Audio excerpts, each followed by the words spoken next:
Ladies and gentlemen, boys and girls, dinner time is here. That's right, we're talking Hannibal Episode 8, Fromage, on Dish by Dish. Well, greetings and salutations, Internet. It's your old pal Patrick Hamilton, coming to you once again from the city of Baltimore, where all the finest serial killers live. This is Dish by Dish, a Hannibal rewatch project.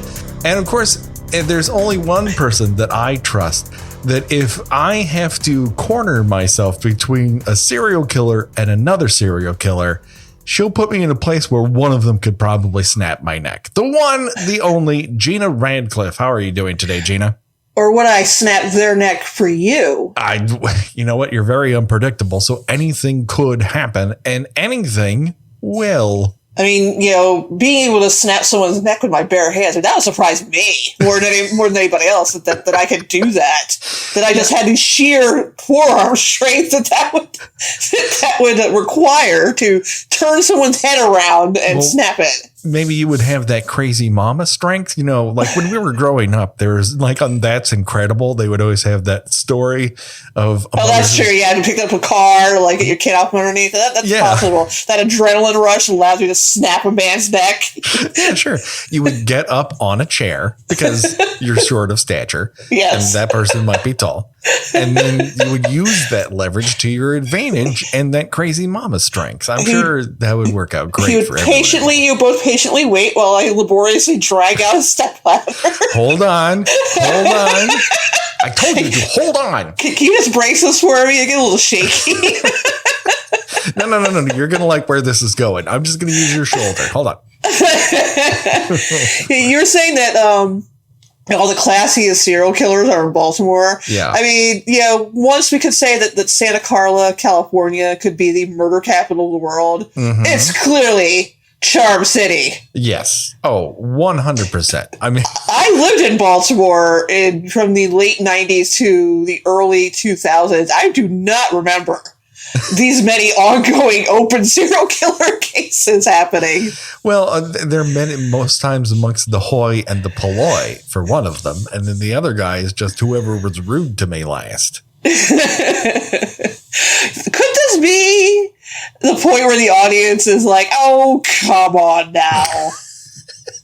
I think you're in for a penny, you're in for a pound. Because, again, it's not like it's not entertaining. Oh, no. It's absolutely entertaining, but this episode reaches entirely new levels of absurdity. Well, it's only going to get more absurd from here. I mean, I think they start to think about body displays as outsider art. It's just so wild what they managed to come up with. And I think they feel a competition with themselves at some point to keep upping their game of what is possible, what would make the most dynamic visual. And they sort of go back to the well, because it's there originally with the Minnesota Shrike murders. Those are elaborate displays, but with like a natural thing, It's just, I think that when people, get into watching this for the first time, they don't expect to see a serial killer showdown. No, they don't. And I think that's one of this show is really feeling its oats at this point. Like they are a pretty well-oiled machine. I still have an issue here or there, but overall, like you can tell that the engine is purring at this point. You hit the gas and this baby takes off exactly where you want it to go. And they've also built this Grand Guignol element to it. And for everyone wondering, yes, that is 2 10-year-olds playing in my yard. They're going to be here for the entire show. So just get fucking used to it. We have lives, Yeah. They can't be inside. They have to be across the disc of our outdoor green grass. So, where was I? Oh, the show responds really well. Like it's just exactly what you want it to be, exactly where they want it to be. The characters are set. They've started to place things for the future where it pays off. Everyone's character is pretty much dialed in. And now you're just tweaking the situation to make the most out of it. Right. Yeah. But this one is definitely, I think this might be the one where people are going to decide, okay, I'm on board with this, or no, this was really silly. Yeah. I would like to know if silly was the thing that knocked you out of Hannibal. I would feel like it might have happened already, but then again, I sort of felt at this point when I originally watched it, wow, there's a lot of serial killers in Baltimore. And the point about this episode makes it particularly odd is that it's funny too. Like there's a lot of like very dryly spoken lines, like with this character Tobias Budge and Hannibal Lecter. Both of them united in their absolute loathing for Franklin. Poor Franklin. I mean, Franklin is absolutely pathetic, but Franklin has not killed anyone either. That we know of. I feel like Franklin may have wanted to kill people, but something has stopped him. But when Franklin figures out that Tobias is a serial killer, as apparently every other person in the city of Baltimore is. Yeah. And he opts not to turn him into the police. It ends up in this sort of, again, showdown where Tobias shows up at the office. I'm skipping way to the end of the episode, but it's just in this funny way where Hannibal ends up killing Franklin, and Tobias says something like, "I was looking forward to doing that," and Hannibal's like, "Well, I saved you the trouble." They immediately get bitchy with one another. They're both 100% straight face when they say this. Yes, it's like a serial killer dick waving fight. What you have here is an interesting meeting of the minds, because ultimately there's components of this show that are about friendship. I think right now we're in the friendship stage. Certainly Hannibal is falling in love a little bit with Will, but I think at this point it's more of that platonic love. Like, I'm just amazed at what you can do. And I love the way that you think. And I wish I could let you into my world fully, but that's obviously not going to happen because I have to preserve myself. But I'm also in awe of you.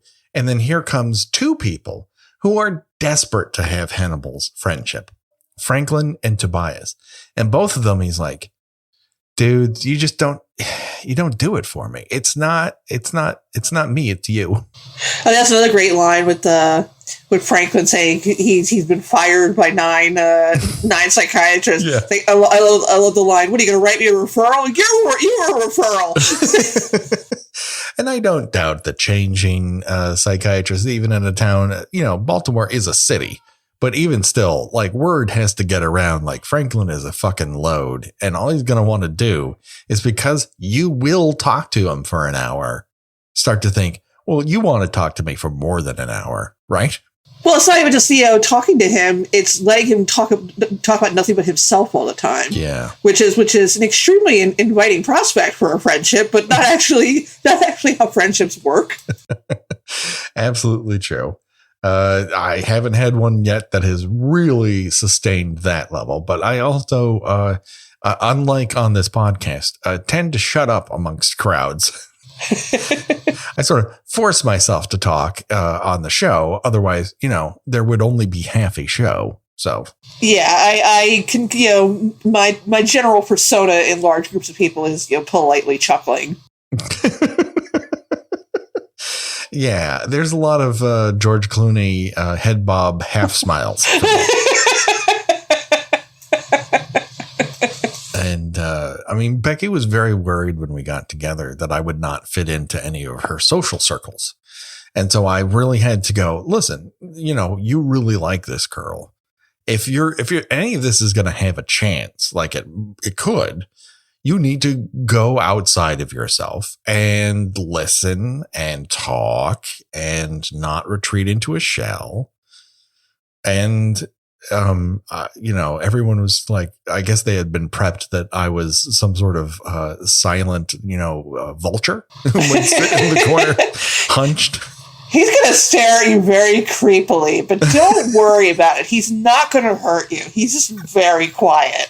He's just afraid he will say anything, and anything that he says will get him punched in the face. And that really hasn't happened very often. So let's talk about 10 minutes in. Why not talk about the show? So we start with nature calling out to Will Graham. He's hearing wounded animals and he can't find them because they don't appear to exist.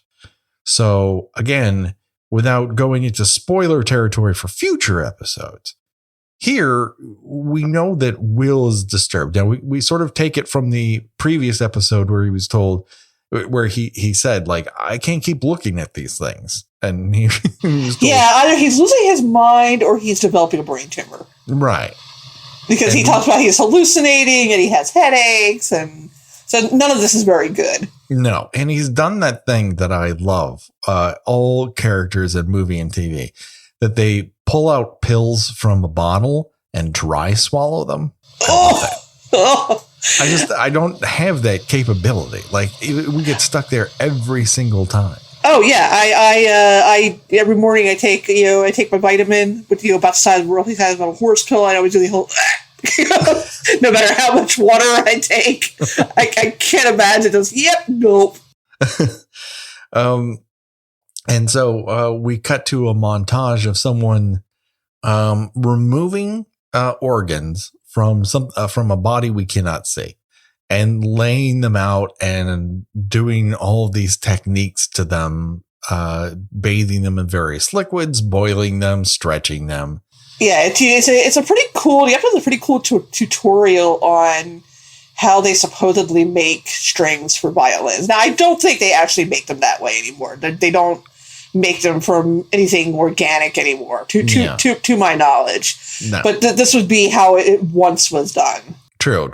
It does look like the weirdest episode of Test Kitchen you've ever seen. It looks like they're making pasta at some point. That would be great. Oh my God. I'd love to make pasta. Pasta is really, I have a friend who can do it, and watching her is amazing, but also the amount of stuff that you need to make that happen is pretty incredible. And you can't fuck around with it. No. I'm okay in the kitchen. Like, I'm not useless. I have been cooking now for 15 years. So like, I'll occasionally post something that we've made. Like tonight we made fried rice for the first time. Surprisingly easy to do if you have all the ingredients. My suggestion, cook the eggs ahead of time and then fold them in afterwards, and they're not overcooked. Boom. Cooking knowledge. But I like this that we offer like actual real life cooking tips. I think we should keep doing this. Sure. I think we should briefly bring up something we cooked recently and talk about it for like a minute or two. You know what? And then get back to another horrifying tableau of a dead body. And then we'll see someone stuff the stem of a cello down someone's throat. So this might have topped the mushroom thing for me, honestly. Yeah. Really? I think it might have, because I think they described how it was done in such like pornographic detail that I was just like, I'm just like nonstop shudders down my back. And like Will at this point, it could not be any creepier. Yes. About like knowing what the killer is thinking and what he did. Like there's a part after the body is taken to the morgue and everybody's cracking their jokes and figure out, there's lye and there's sodium bicarbonate and of course one of them, not obviously naturally, one of them has played an instrument, so they know, this is how you treat violin strings. Like anybody would know that off the top of their head. And like Will's just standing there, he's stubbly, he's like gray, and he's like, I wanted to see how you would sound. Everybody just looks at him like, yeah, right, there he goes again saying something weird. And then it's turning back to their work. It is weird that the Pathology 3, I'm really working on a moniker for them, Zeller, Katz, and Price. But they're allowed to like make puns and make, inappropriate jokes. But as soon as Will goes, I wanted to see how he sounded. You're like, whoa. That's inappropriate. You're taking this too far. Like, you guys have been going far enough, like up until this point. And yet they all kind of like, well, that's how he is. This weird guy that works with us. They're beginning to act like he's a ghost, but a ghost they see all the time. I did really like when Will is taken to where the body of this trombonist is at the center of the stage at the Baltimore Philharmonic. He, goes into his mind state and begins to watch himself play. But then he hears clapping out in the audience, and it's the Minnesota Shrike. Slow clapping for him. The slow, sarcastic clapping serial killer of Baltimore. Yeah, like, oh, I love this. He really is living rent free in Will's mind. Play Freebird, man. Oh, Franklin, fucking man. He's quite a load. Gena, how often do you psychoanalyze me? And I'd love to hear your conclusions. I mean, I'm not so puzzled by you that I would talk to you about my psychiatrist. Like, I think he's killing people. I don't actually think you're killing anyone. Well, that's a relief. Gena, I'm sorry. And if you that joke. Becky, we're getting away with it. I was going to say, and if you were, I'm too far away to do anything about it. That's right. No, you would call our local authorities on me. I would hope. As I scramble through like various PayPal receipts to try to find your address. Wait a minute. Hold on. No, wait. I swear to God, I have it. Just give me a minute. What do you mean? He lives in Long Beach. What do you mean where? It's like a town, right? That part I remembered. I remember the Long Beach part. House numbers, forget it. I'll never remember. Now, let me get this straight, lady. You're telling me a guy you did a podcast with, whatever the hell that is, because I don't believe it's real. And you've been doing this for 4 years with this guy, and all of a sudden you realize he's killing somebody? It's just a hunch. You have to go check. Whoa. You don't call me on a hunch. Like, where's your proof? Wait. Am I calling a cop in New York or am I calling a cop in California? I'm a cop character and I exist everywhere. And a cop character sort of sounds like he, lives in Staten Island. I was going to say, he sounds like he's like, an extra in the Taking of Pelham 1, 2, 3. That's what all cops should be. Yeah, I'm not going to disagree with you there. Accent. That's it. It's Australian and cop from Long Island. Oh my God. Franklin is the worst because at a certain point, he's all need. Yeah. And he is, and everybody, I mean, the honest truth is everybody knows a Franklin. Mm-hmm. He's just a little amped up, partially for comic value and partially for luridness. Yeah. But everybody has that one person they know who, they constantly need people to be there for them and to be their shoulder to cry on and their complaint board. But when the tables are turned and you need them, they're suddenly unable to be found. Right. Yeah. So, he's definitely a believable character, just kind of exaggerated a little bit. Yeah. Franklin, and then the other part of it is you can see in slow motion exactly what's going to happen to Franklin because he is such a load that his only friend is like, I want to go behind your back and hang out with your serial killer psychologist. That's kind of hurt. He is being cucked by not one, but 2 killers. Yeah, that's just how that happened. It is a world fucking record. I'm not entirely sure what section of the book that is, but you pencil him in. Imagine what it does to your self-esteem to find out that 2 serial killers bond over the fact of, man, that guy's really a loser. He's the worst. And at one point, Budge is like, I'm going to kill him. And Lecter's kind of like, don't kill him. Come on. Fucking rookie. What are you doing here? It's like, if you want to hang out with me, you better show me that you can't just kill some people and hang out with me. That I want something more, right? He's one of those. Budge is one of those guys who, I mean, sort of like what was that character in Friday the 13th Part 3? Who was like, "Oh, you're in proximity to my penis. You must want to touch it." Oh, yes, not Shelley. Shelley, yes. Oh, Shelley. Yeah, okay, yeah. It's totally Shelley. Franklin is a Shelley, where he's like, you're near me and you're putting up with me, so we're best friends. And Budge is the same way. He's like, listen, I kill people, you kill people. We're the best of friends. And like, we're on different levels, my friend. And he really finds it rude that he was followed. Like, he's like, oh, I'm going to serve you up, motherfucker. Yeah. Oh, yeah. The look on his face is like, motherfucker. Like, I invite you into my home and I serve you fine food. And I tell you to your face, like, this is not something that's going to go back and forth. I'm not going to give you up. But I also, we're not going to have a relationship. He's like, oh, well, I followed you to that bus yard. And he's like, you can see the instant snap in Hannibal's head. He's like, motherfucker, I'm sending the FBI after your ass. One of the things I really like about this version of Hannibal is that it allows Lecter to be both an investigator and an instigator. Because in the books, he's always advising both sides, but he's in a place where he can't directly affect what's happening. It's surreptitious.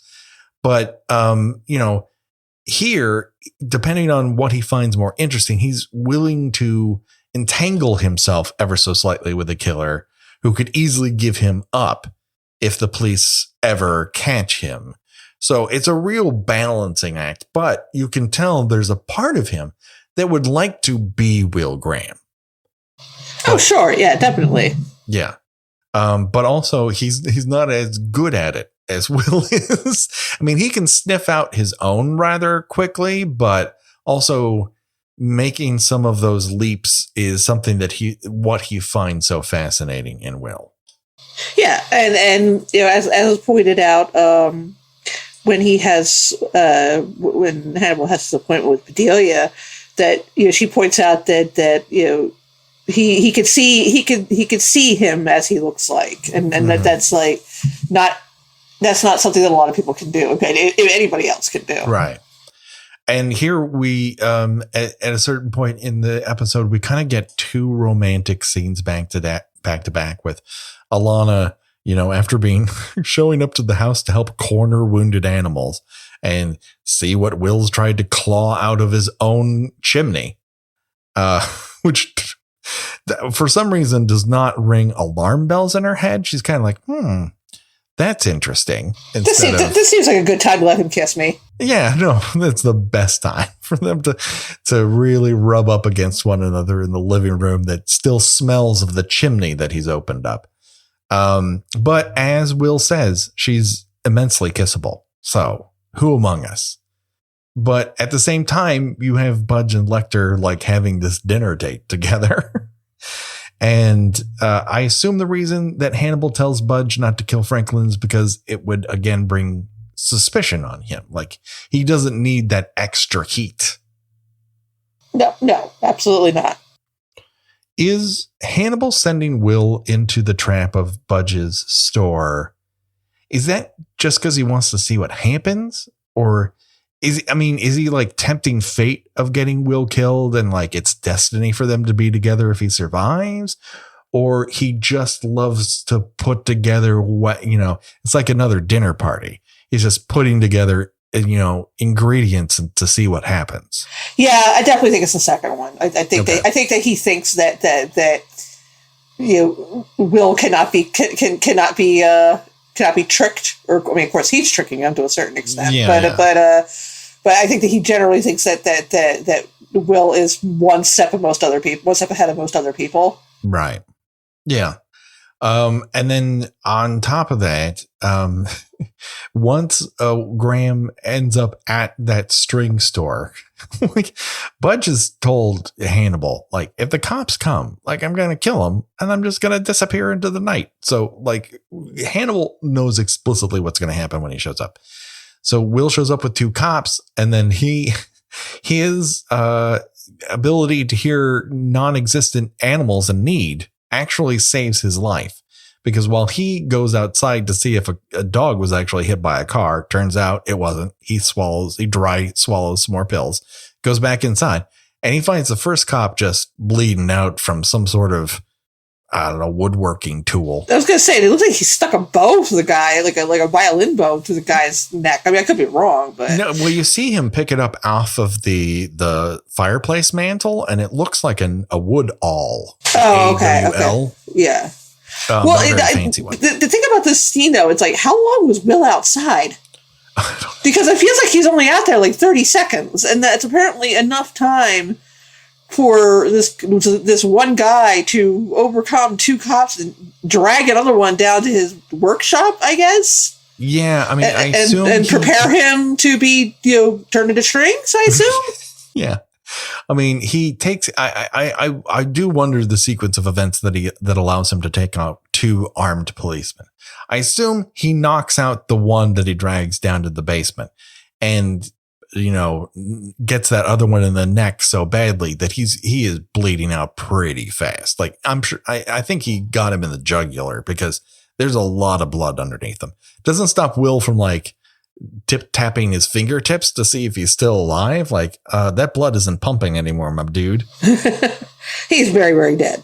He is very, very dead. So Will descends into this basement, which has a real Silence of the Lambs vibe to it. Oh yeah, totally. And then, so here's something that I meant to research this, but I got lost in my very weird day. But is Tobias Budge the serial killer that in Silence of the Lambs, Hannibal sends what's her face to go look in that the garage? Head? Yeah. No, he had a different name. Okay. I don't remember the name. It wasn't that, though. It was something. Okay. It was something else. It was a weird name. It was a real name, but I don't think it was that. Okay. Because when he gets down there, you start to see all sorts of weird looking shit in jars. And I'm like, is this a Silence of the Lambs reference? Like, are they remixing that element of it or not? And maybe it's just a reference sort of thing. Cause you see like an eyeball. Yeah. That's possible. Some real weird science shit happening down in that basement. But once Will gets down there, he keeps hearing this faucet. And he goes over to where it is, and the second cop his face has been pushed through a series of cello strings, just sawed 5 ways from Sunday. His face, and again, yeah, that's what makes me wonder exactly how long was Will wandering around outside trying to find this injured animal that didn't actually exist. Right. Long enough, I guess. I mean, or Tobias Budge is just. I mean, we do see him in action. The guy is nimble on his feet. You got to give him that. True. But dragging an unconscious body is not exactly, something you can do real fast. So I don't know. Maybe he was using crazy mom strength. That'll be this episode. Crazy mom strength. Crazy mom strength. And so Will is looking at this guy's dead body, which once again, this was on broadcast television. And Tobias grabs him from behind with a bunch of other cello strings trying to strangle him.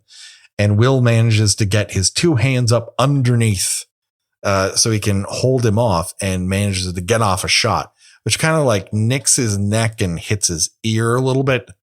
And Tobias is gone in the night because now Will just laid off that shot right next to his ear. So his hearing's all gone to shit. Yeah, I mean, they do have that effect that you see in a lot of movies where you get that ringing sound. Mm-hmm. Yeah. It's which is always pretty good. I get to hear all the time because I lost my hearing due to termination. Yeah, I was gonna say it's tinnitus when you get to be a certain age. Yeah. And that age is in your 40s. Yeah, that's why I will look at someone's lips and try to follow along. And I'm like, no, I gave it a good shot. I didn't hear any of that. Sorry. Waterworld took my hearing. It's I don't want it to be true, but it's true. So Tobias manages to escape, figures, all right, before I disappear into the night, I'm going to have to take care of Hannibal because he's a loose string here. And Franklin is also in residence. And as soon as Tobias shows up, Franklin goes into full, that guy in the backyard of Nightmare on Elm Street Part 2 mode. Where he's like, hey, Freddy Krueger, let's talk things out. All right. You like knives in your hand. I like wieners and making out with sweet high school ladies. Maybe we can work this out. Turns out he does not work that out. He gets a face full of barbecue. And in this case, Franklin gets a full on neck snapping, but from Hannibal. It was like, fuck this. This has gone to seed. This is annoying now, Snap. How many conversations have you gotten yourself stuck into in your life where it's just like, I think I just break this person's neck and it'll be so much easier to try to figure out a way out of this.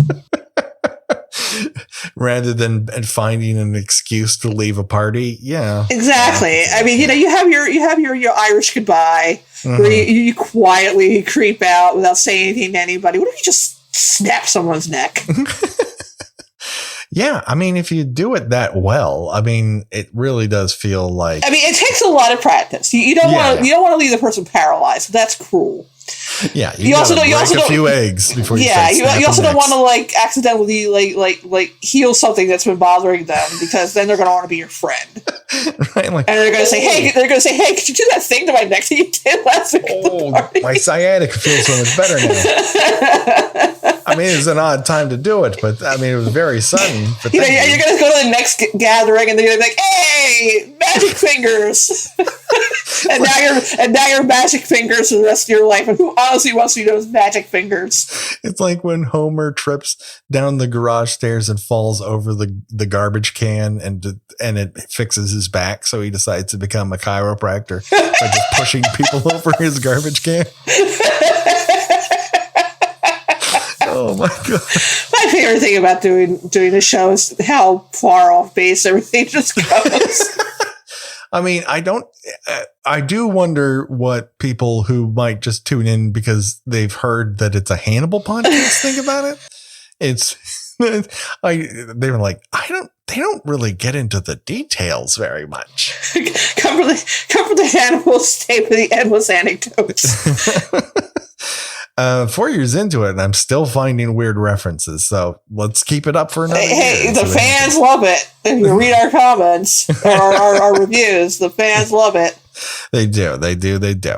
And so after that, we get a very long hand-to-hand combat sequence in which Hannibal pretty much gets his ass kicked. It's pretty amazing. I mean, he gives as good as it takes, but he's getting his ass kicked. Yeah, it's a little setup like Chuck Norris having to fight the robot guy in whatever the fuck that movie is called, the Silent but Deadly or something like that. I forgot that. Silent Rage. Yes, thank you. Yeah, well, you brought up Silent. I was really struggling.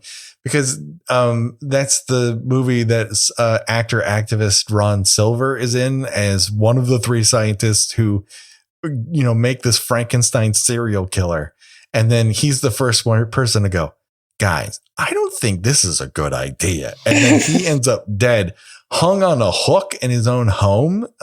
But you can tell they've pancaked Ron Silver's face very white. Oh, yeah. Well, when the door closes, Ron is trying very hard to stay dead, and it's not working. He's breathing rather hard for a dead body. Do we have to put Silent Rage on the list? I think we should. It's definitely it might end up in obscurity, like Fear No Evil, but, right. But we should do it anyway. Yeah. Well, it fits in. I mean, if Cobra went over and Commando went over, I think a oneer though. We wouldn't want to drag. Oh yeah, no, of course not. I think I gave away my best joke about Silent Rage just now, so I'd have to find another one, Gena. So in Choose Your Own Deathventure, we have, we don't really know how Budge initially kills the victim that we see. He may have killed plenty. Well, I think he slashed his throat. Yeah. And then he opens it up and he shoves the top of a cello into his throat and resons his vocal cords so he can play them like a musical instrument. So he could finally make a good sound. Or you can get auled in the neck. You get your face pushed through cello strings, have your neck snapped, or you can get your head caved in with a giant elk statue. And so, Gena, it's your turn to go first. I'm a big fan of dramatic displays, so I'm gonna take the being turned into a human cello. Even though that weirded you out more than the mushroom people? Yeah, but it's still that takes finesse. It's very and again, no one's gonna forget that.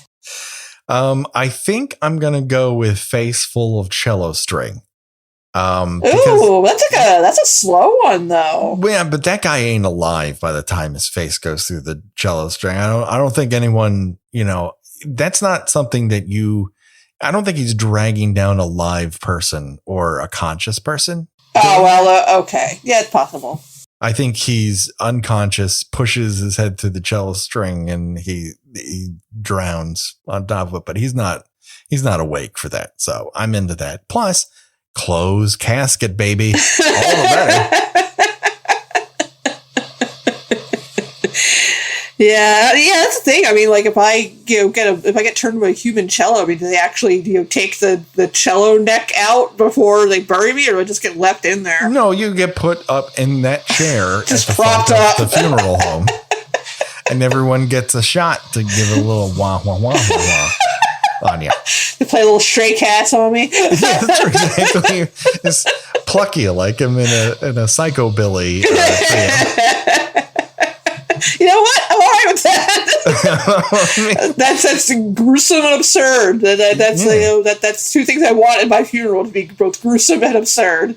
It is getting better and better. Then I could lean you all the way over to the side, like the guy in the Stray Cats who would stand on top of the cello. Yeah. I mean, listen, it's not something I would want to do, Gena, but because you asked for it and you are my friend, I will do it. Yeah, I mean, these are amongst my wishes. I trust you to know what I wouldn't want. Yeah, even though everyone will scream, please don't stop. I'm like, she wanted it. I have it recorded. Hello. And, there's a couple people that'll be like, yeah, you know what? That actually tracks. Yeah, no. It's a good Stray Cats reference. I get it.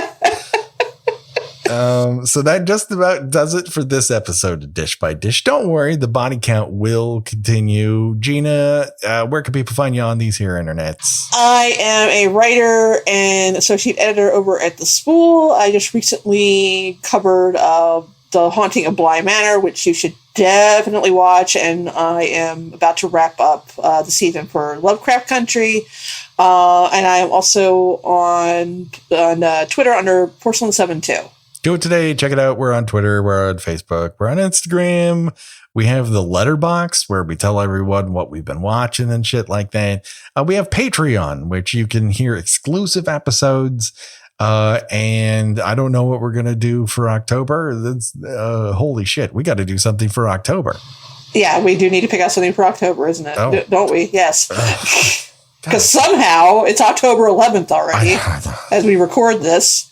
We were so far ahead at one point, and now we're really under the gun. So I apologize to everyone, but we're trying our damn best. Okay. We exhausted some episodes during moves. Things are real weird, kids. Give us a break. Yeah, we're trying. God damn it. All right. And so we're in the middle of Scream. You already heard one episode, another episode coming up next week. And that just about does it for myself and Gena. The body count will continue. Bye-bye, everybody. Bye.